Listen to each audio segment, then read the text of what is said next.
नमस्कार साथियों, मैं आपका साथी शिक्षक अनिल गुर्जर। जैसा कि आप स्क्रीन पर देख रहे हैं, शिक्षा सत्र 2021-22 का प्रगति पत्रक राज्य शासन द्वारा अपलोड कर दिया गया है।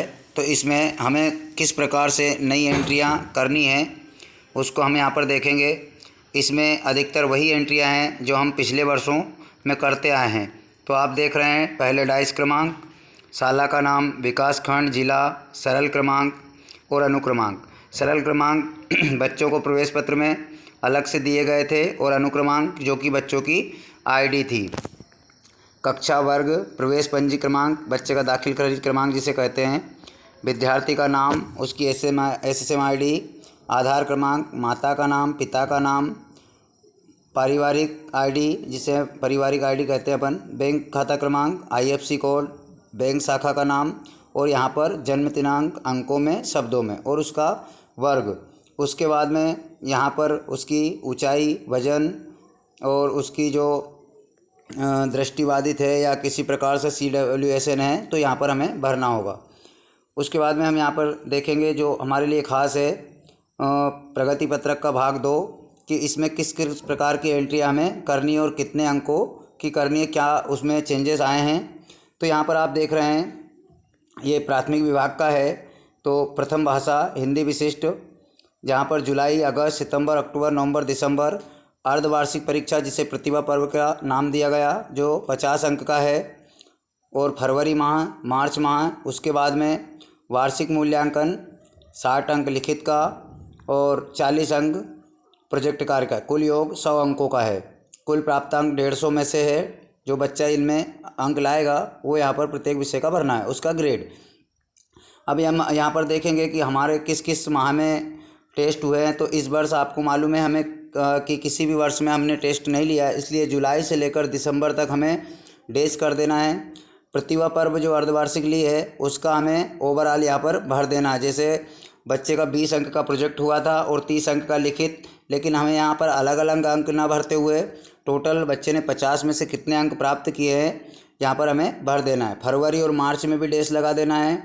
अब बच्चे की जो लिखित परीक्षा होगी हमारे तीसरी और चौथी के बच्चों की और पहली और दूसरी के बच्चों की, मैं आपको बता दूं कि पहली और दूसरी के बच्चों की कोई लिखित परीक्षा ऐसी अलग से नहीं ली गई है। जो अभ्यास पुस्तिका बच्चों की है उसी के पीछे मूल्यांकन वर्कशीट दी है, जिसके लिए मैंने पहले वीडियो बना चुका हूं कि उसमें किस प्रकार से बच्चों की मूल्यांकन वर्कशीट दी है, कितनी किस किस विषय में दी है। उसमें से हमें 5-5 वर्कशीटें जो है प्रतिभा पर्व के लिए छोड़ देनी है, जो हमने प्रतिभा पर्व में ले ली है। उसमें जो बची हुई वर्कशीटें रहेंगी उसको हमें 100 अंकों में डिवाइड करके बच्चों के वर्कशीट की जांच कर उसका अंक निर्धारण करना है।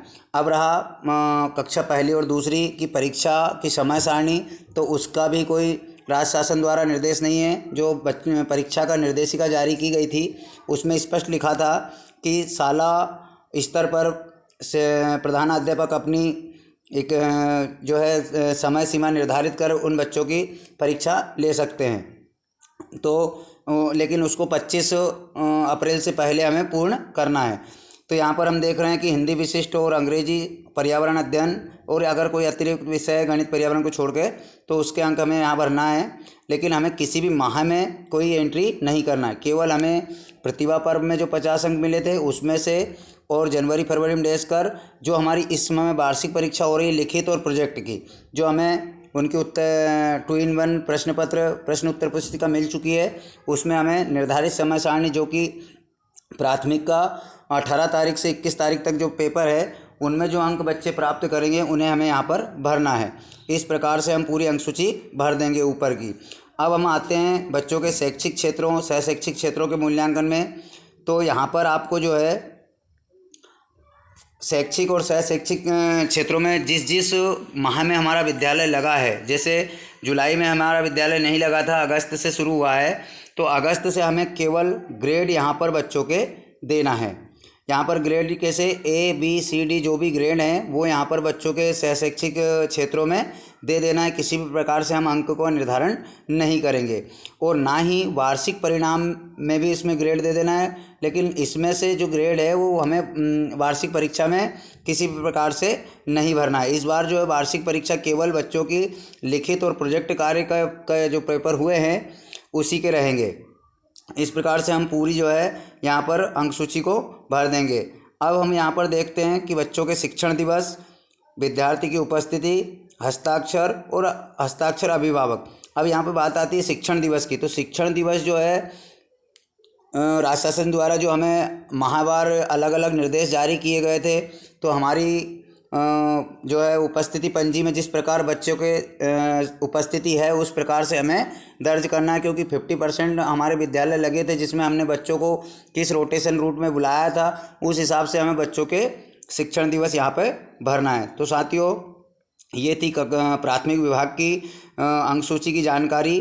तो आप लोगों से निवेदन है कि मिडिल विभाग की अगर अंक सूची की जानकारी चाहिए तो प्लीज़ मेरे चैनल को सब्सक्राइब कर लें और लाइक कर लें, ताकि जो है आपको मिडिल की भी अंक सूची की जानकारी प्राप्त हो सके। और हाँ, ख़ास बात यह है कि इसकी अगर PDF आपको चाहिए तो डिस्क्रिप्शन बॉक्स में लिंक है, उस पर जाकर आप इसकी PDF को प्राप्त कर सकते हैं। तो साथियों, मिलते हैं इसी प्रकार जानकारी के साथ अगले वीडियो में। तब तक के लिए जय हिंद।